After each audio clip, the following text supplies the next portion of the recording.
punishment. My river and farm work had so hardened me there that I believe I could have taken the kick of a mule without damage were I expecting it. The respite enabled my brain to clear. I recovered slowly from the effect of those first two vicious blows. I saw Ward, his eyes narrowed calculatingly, his body swinging forward like a whalebone spring, delivering his attack with nice accuracy. A slow anger glowed through me. He had begun without the least warning, had caught me absolutely unaware. I hit back. He was so intent on his own assault, so certain of the blinding effect of his first attack, that I hit him. I saw his head snap back, and the blood come from his lips. The blows were weak, for I was still dazed, but they served, together with the slow burn of my anger, greatly to steady me. We were once more on equal terms. For perhaps 2 minutes I tried to exchange with him. He was in and out like lightning. He landed on me hard almost every time. He escaped 9 out of 10 of my return counters. Decidedly, I was getting the worst of this, though my heavier body took punishment better than his lighter and more nervous frame. Then suddenly it occurred to me that I was playing his game for him. As long as he could keep away from me, he was at an advantage. My best chance was to close. From that moment I took the aggressive, and was in consequence the more punished. My rushes to close in were skillfully eluded, and they generally laid me wide open. My head was singing, and my sight uncertain, though I was in no real distress. Ward danced away and slipped around, tense as a panther. Then, by a very simple ruse, I got hold of him.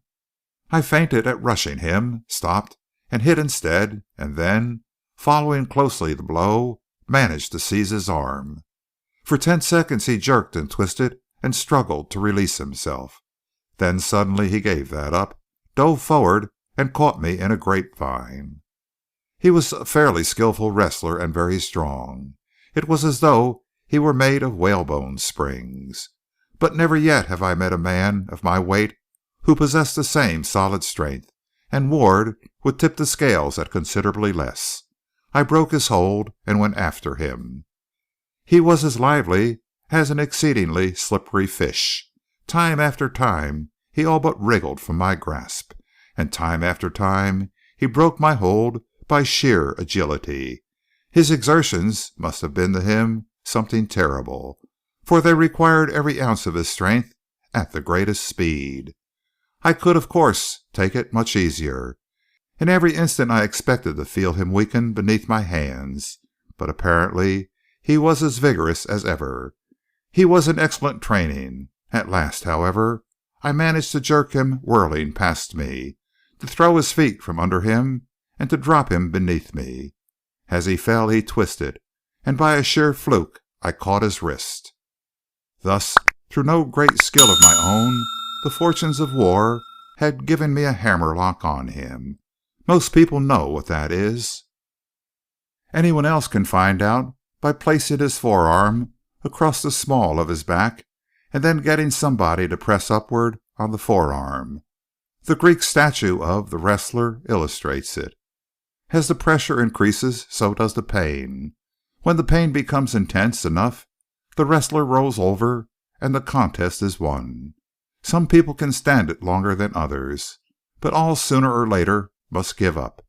In fact, skilled wrestlers, knowing that otherwise the inevitable end is a broken arm, save themselves much tribulation by immediately conceding the bout once this deadly hold is gained. I began to force Talbot Ward's hand slowly up his back. Very gently, an inch at a time, I pressed. He said nothing. Once he attempted to slip sideways, but finding me of course fully prepared for that, he instantly ceased struggling. After I had pushed the hand to the hurting point, I stopped. "Well?" said I. He said nothing. Now I was young and not too well disciplined, heated by contest, and very angry at having been so unexpectedly attacked at the beginning. I was quite willing to hurt him a little. Slowly and steadily, and, I am ashamed to say, with considerable satisfaction, I pressed the arm upward. The pain must have been intense. I could feel the man's body quiver between my knees, and saw the sweat break out afresh. Still he made no sign, but dug his forehead into the floor. "I can stand this as long as you can," said I to myself grimly. But at last I reached the point where I knew that another inch, another pound, would break the bone. "Do you give up?" I demanded. "No," he gasped explosively. "I'll break your arm," I snarled at him. He made no reply. The blood was running into my eyes from a small scrape on my forehead. It was nothing, but it annoyed me. I was bruised and heated and mad. Every bit of antagonism in me was aroused. As far as I was concerned, it was a very real fight. "All right," I growled. "I'll keep you there then, damn you."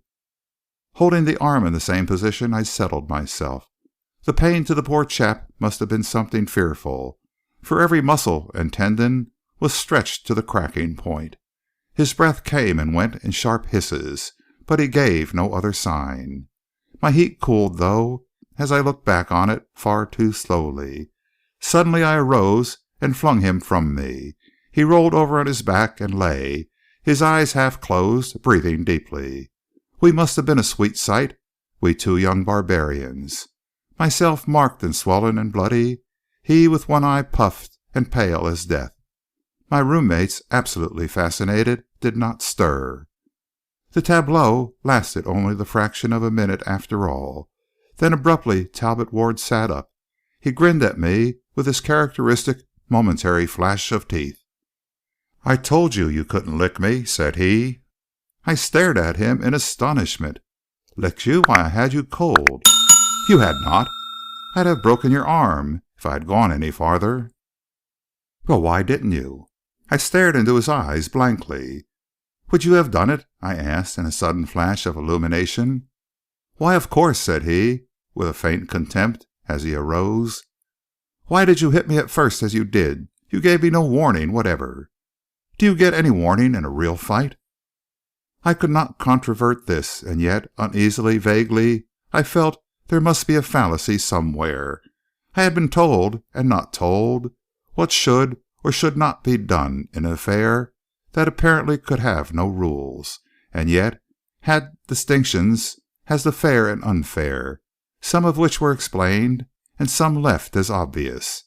I felt somewhat confused, but often, in my later experience with Talbot Ward, I felt just that way, so in retrospect it does not strike me so forcibly as it did at the time. "But you're a wonder, a perfect wonder," Ward was saying. Then we all became aware of a knocking and a rattling at the door. It must have been going on for some time. "If you don't open, I'll get the police. I promise you I'll get the police," the voice of our landlady was saying. We looked at each other aghast. "I suppose we must have been making a little noise," conceded Talbot Ward. Noise? It must have sounded as though the house were coming down. Our ordinary little boxing matches were nothing to it. Ward threw his military cape around his shoulders and sank back into a seat beneath the window. I put on an overcoat. One of the boys let her in. She was thoroughly angry, and she gave us all notice to go. She had done that same every Saturday night for a year, but we had always wheedled her out of it. This time, however, she seemed to mean business. I suppose we had made a good deal of a riot. When the fact became evident, I of course shouldered the whole responsibility. Thereupon she turned upon me. Unexpectedly, Talbot Ward spoke up from the obscurity of his corner. His clear voice was incisive, but so courteous with the cold finality of the high-bred aristocrat that Mrs. Simpkins was cut short in the middle of a sentence. "I beg you, calm yourself, madam," said he. "It is not worth heating yourself over, for the annoyance, such as it is, will soon be removed. Mr. Monroe and myself are shortly departing together for California." End of chapter 2.